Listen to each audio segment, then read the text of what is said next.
Welcome to Running the Table, the podcast where we run through everything on the table in the world of college basketball. We're coming to the end of Boiler Bowl recaps for the regular season, but this past Saturday, the Michigan State Spartans came into town to try to break their three-game losing streak against Purdue. But without further ado, let's run it. So this one ended with a final score of Purdue 80, Michigan State 74. It was a pretty close game. It was a battle for most of it. And going into the season, this matchup looked like it was going to be one of the biggest of the year for the Boilermakers because both teams were ranked top 5 in the preseason AP Top 25 poll. It didn't exactly end up like that when it comes to a top 5 matchup, but it certainly was more of a battle in Mackey than Purdue has seen for most of this season. It was actually Michigan State who jumped out to a quick start in this one, hitting shots early and causing 4 early turnovers for the Boilermakers, which allowed Michigan State to establish enough of a lead to keep any Purdue run at bay until the last couple minutes of the first half, where Purdue had fought their way back to an even playing field, and then it was all Zach Edey to end the first half. With 8 points in the last 4 minutes and a Braden Smith 3 along the way, the Boilermakers jumped out to a lightning fast 38-30 lead. But Tyson Walker wouldn't let it get away from the Spartans that easily, scoring 5 unanswered points to end the half and bring it back to a 3-point game at the break. But the second half was highlighted by a lot less offensive efficiency and a lot of fouls. Honestly, when it came to watching this game, it kind of got annoying to see all the fouls. There were 28 combined fouls between the two teams in the second half alone, and that included a double tech on Lance Jones and Tyson Walker for getting into it a little bit. They were jawing at each other on the free throw line, which to me didn't really seem double tech worthy, but hey, what do I know? Both teams ended up in the double bonus towards the end of this game, and there were a lot of free throws because of it. 47 combined between the team, but Purdue naturally came away with the advantage in that category, 30-17, because so many of the fouls on Purdue before the bonus were shooting fouls on Edey. He ended up with 20 free throws on his own compared to Michigan State's 17. So he shot more free throws individually than the entire Spartan team. But especially when we got to the double bonus, Edey kept getting fouled on a lot of different posts up, sent to the line, and he ended up hitting 14 out of his 20 free throws. So that was right about with a season average of 70-72%. Overall, what won this game for Purdue, from my outlook at least, outside of Zach Edey, since he's always such a major factor, was their ability to calm down and handle the pressure that Michigan State put on early by making a lot of shots and setting the tone. They wore them down, forced them to make difficult shots down the stretch, which Michigan State didn't do nearly as good of a job in the second half as they did in the first, and kept feeding Edey. There's a reason that Edey always feasts against the Spartans. It's really because of the way they defend him. They're one of the few teams that seem a bit more content to try to play behind Edey rather than trying to fight for either a three-quarter front or completely fronting him and trying to deny him the best that they can. But with this style, he gets more direct post feeds, post-ups, and those turn into easy buckets on top of all the fouls that always gets called on him. Heading into some of the top performers, of course, the man at the hour, Zach Edey, put on another masterclass against Michigan State, putting up 32 points on 9 of 15 shooting. As I mentioned, 14 of 20 from the free throw line, 11 rebounds, 4 assists, and 2 blocks. Those 4 assists actually tied for the team lead in assists with Mason Gillis. So it was clear that Braden Smith didn't have nearly as efficient of a game on the playmaking side. Talking about Braden, he ended up with 23 points of his own on 8 of 11 shooting and 4 for 4 from 3, a perfect 4 for 4, which was great to see, great to get him back on track, especially after a pretty poor shooting performance last game. He ended up 3 for 4 from the free throw line with 9 rebounds, 3 assists, and a steal. For Michigan State, of course, almost always led by Tyson Walker, but he didn't have a fantastic game by any means. He ended up with 14 points on 5 of 15 shooting, 1 of 2 from the three-point range, 3 of 3 from the free throw line, 7 rebounds, 4 assists, and a steal. And right behind him was Jaden Akins, actually, with 13 points on 4 of 9 shooting, 1 for 3 from 3, 4 for 4 from the free throw line, 3 rebounds, 1 assist, 1 a steal, and 1 block. And some honorable mentions for both teams. A guy that really has not been on a lot of these recaps, at least in a positive light recently, Fletcher Lawyer. He finally got his shot back in this one, putting up 15 points on 5 of 9 shooting. More importantly, 4 for 6 from 3. He had really been struggling lately to shoot the ball, and especially not even taking very many shots. Don't really know if it was a confidence issue, but he really looked like he wanted it in this one, and he was key He was keen on putting up a big performance against his older brother's former team in Michigan State. But he ended up going 1 for 2 from the free throw line as well. 1 rebound, 3 assists, and a block. And for Michigan State, the honorable mention actually goes to Xavier Booker.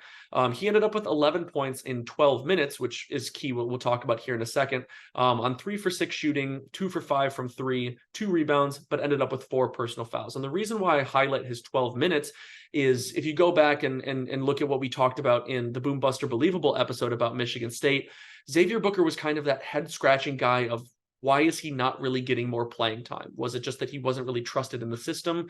Well, in this game, they finally went to him and they finally trusted him. And from my perspective, I was actually impressed. I don't really know what was missing, I guess, for the most part, because he looked like a very different forward that they were able to put out there in terms of he's pretty athletic. He could shoot the ball. So against a team like Purdue, he was able to stretch and he ended up shooting 2 for 5 from 3. So that's very valuable on the offensive end against a center that they want to really pull out from the paint.